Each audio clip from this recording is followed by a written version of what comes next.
This is the shop of Apple company that sells many products. And this one is the factory that headquartered in California. This is the example of product of Apple company. They sell MacBook or personal computer, and then smartphone or iPhone, and many things. Assalamualaikum warahmatullahi wabarakatuh. I am Pira Paradisa. Now I'm going to explain you about the financial statement analysis of Apple company. Um, I'm going to explain you to fulfill my midterm assignment. So here we go. So these are the learning objectives of this material. Um, the first topic I will told you about the introductions of Apple company. Here are the logo of Apple. We already know what is Apple company sales are. And then the second one I will told you the horizontal and vertical analysis, and then the ratio analysis of Apple company, and then the cash flow analysis and working capital analysis. All of the analysis I will explain for the uh, 2 years, which are 2018 and 2019, and some of them is just about the 2019 analysis. So here we go. So first is, what is Apple company? So I think most of all already know that what Apple companies are. So Apple is actually American multinational technology company that headquartered in California.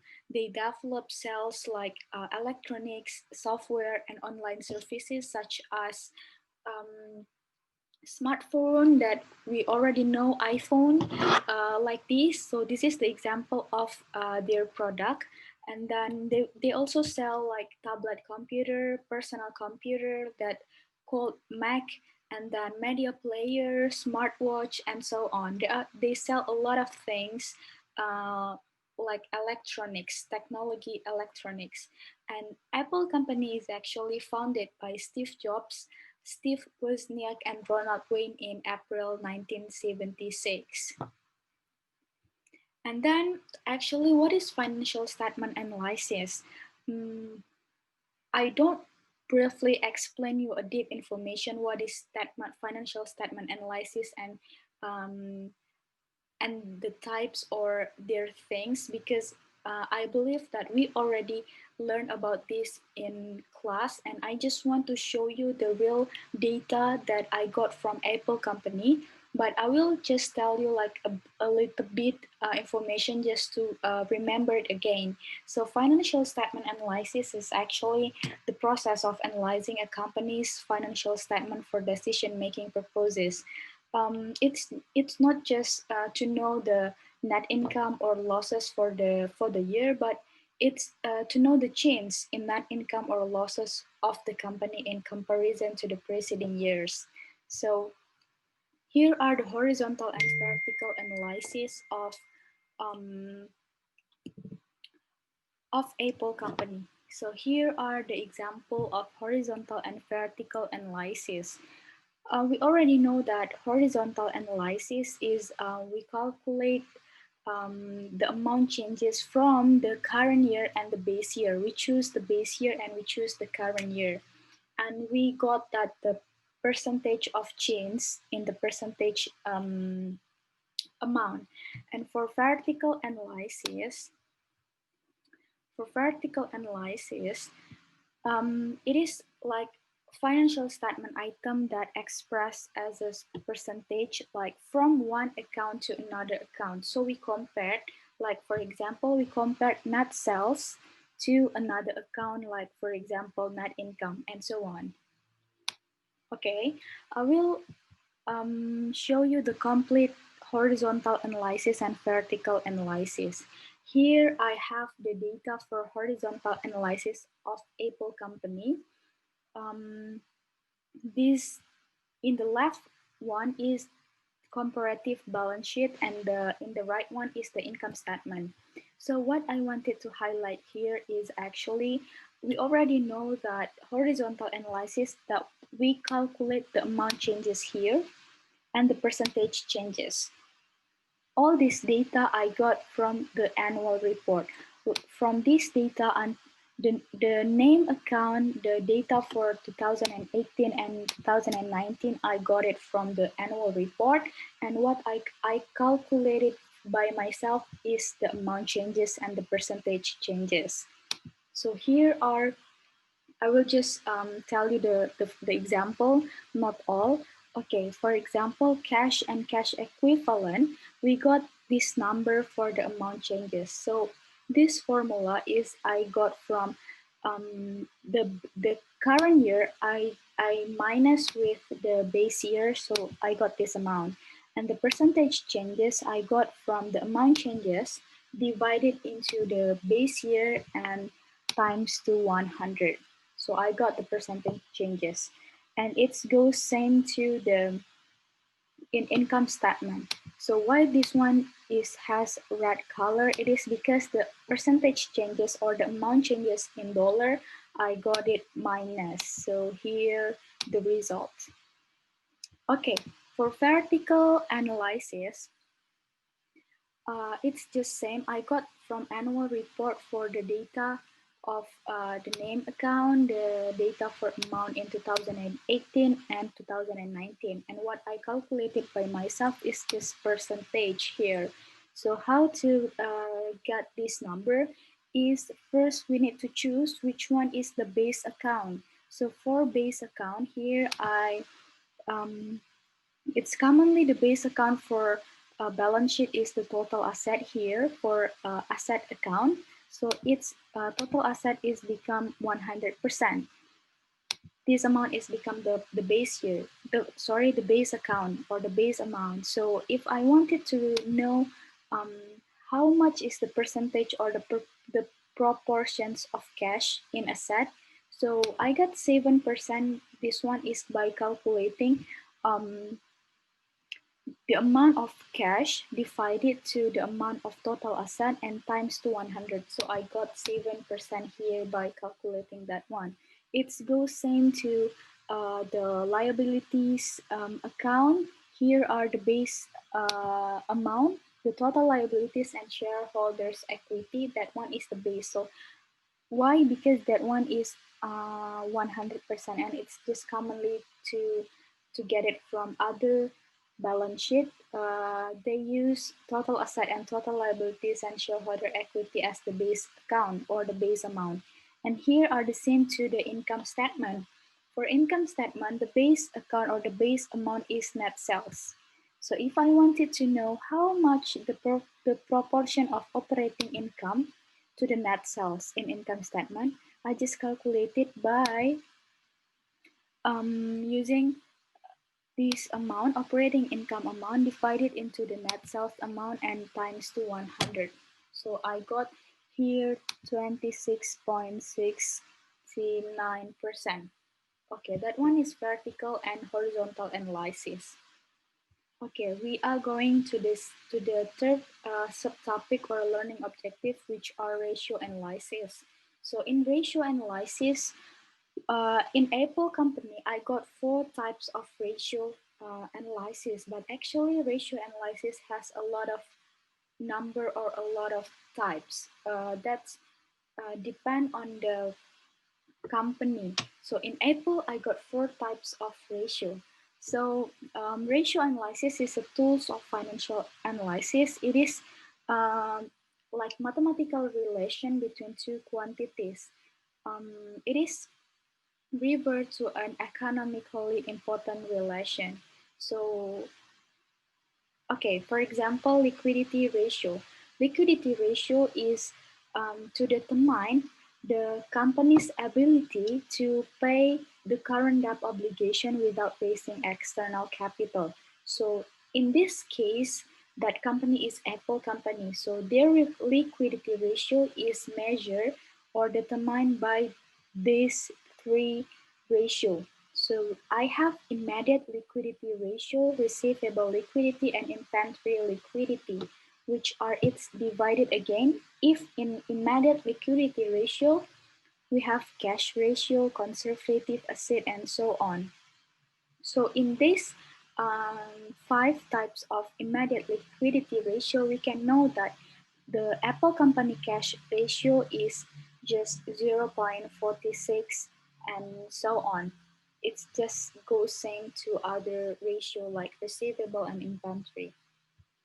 And then the second one is leverage ratio.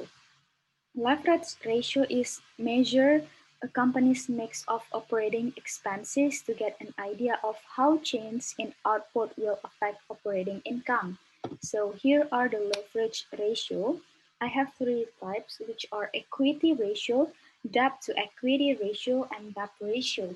We already know by this graph, the highest one is debt to equity ratios, which are 2.74. Okay, profitability ratio is a metric that assesses a company's ability to generate income relative to its revenue, operating costs, balance sheet asset, or shareholders' equity. Okay, in here I have three types of profitability ratio, which are expense ratio, profitability ratio, and profitability ratios in relation to investment. So for example, in profitability ratios, I have net profit margin of Apple company and gross profit margin. Here I got the number.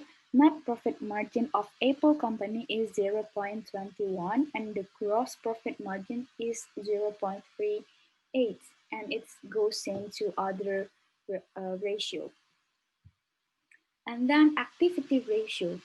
Activity ratio is describe any types of financial metric that help investors and research analysts gauge how efficiently a company uses its asset to generate revenues and cash. So here actually I have a lot number of types of activity ratio. Here we can see the activity ratio for Apple company is 0.07, and I have asset turnover ratios, inventory ratios, and account payable ratios. What are the differences between inventory ratios here and inventory ratios and liquidity ratios? So in here, it's related to the activity ratio, which are inventory to net working capital, net sales to inventory, and inventory to turnover cost of goods sold. Cost of goods sold, yeah. So here are the amount of the ratio. Like for net sales to inventory, the ratio is 63.36. So actually all these ratio have their own formula. Due to it's so complex and so many ratios, I didn't show you the formula, um, but I have to it in the Excel. I will show you the Excel later. Um, yeah, okay. This one is the Excel for the ratio. So here, I already have the balance sheet for 2019 and the income statement for 2019. And here are the ratios that I got it from these two statement. So like for example, sales to working capital, and then for quick ratios, I already calculated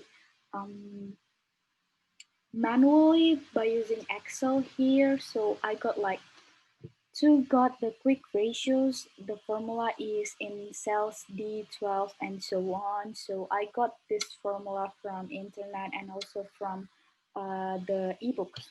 Okay. And yeah, here I also make the chart or the graph just to make us easier to determine or to see and to understand. Okay, the fourth one is cash flow analysis. So cash flow analysis is provide an insight how a company or Apple company in this case is obtaining its financing, deploying its resources. So they are use cash or generate cash in um, what type. So net cash are divided into cash flow from operation, investing, and finance or financing activities. So we have cash inflow and cash outflow. The difference or cash inflow is when that operating or activities are generated money or generated cash, but outflow is when they use the cash or the amount of money. So we can see here, this is the cash flow analysis of Apple company for 2 years, the base year and the current year. So I got this operating activities, investing and financing, and the ending balance. So here we can see that from operating and investing, they generated money or they generated cash. And but in financing activities, they spend money or they use money. So it will be like minus here because they spend money, and here are plus because they generated money or cash. So for example, here in operating activities in 2018, they generate money much more than 2019. In financing activities, they spend money more in 2019 rather than in 2018. And here the ending balance of the cash equivalents, and restricted cash. So here we can see that in 2019, the ending balance of cash is more than 2018. So here are the cash flow. So I got it from the annual report of the statement of cash flow of Apple company. This one is the statement of cash flow that I got it from annual report. And this one is what I calculated or what I analyzes. So we can see here, like for example, yeah, investing activities. From investing activities, we can know that um, from what is their activity to generate money or to spend money. So in investing activities, we can know that, oh, purchasing of marketable securities in 2019, it spent money for $39,000. And for purchasing of non-marketable securities, they spend money for this amount, and so on. So we can know that from investing activities, what are the types or the source they generated money or they spend money. And same goes to the financing activities and to the operating activities. Okay, the last one is working capital analysis of Apple company. So here are the table that I made for the statement of changes in working capital of Apple company for the end of year 2018 and 2019. So we already know that net working capital calculated by the total current asset, this amount, and this amount, we minus with total current liability this amount and this amount. So I got it from 2018. The net working capital is $15,000. I got it from this amount. I minus with the total current liability this amount, and go same to the 2019. So here are the graph. Here are the graph. It's too easy to see. Okay, this one is in the Excel. Okay, this one is just actually it's same. I have the net working capital. So I think that's all from my presentation. I'm so sorry if there is a mistake or there is unclear information that I explained to you. And thank you for your attention. Assalamualaikum warahmatullahi wabarakatuh.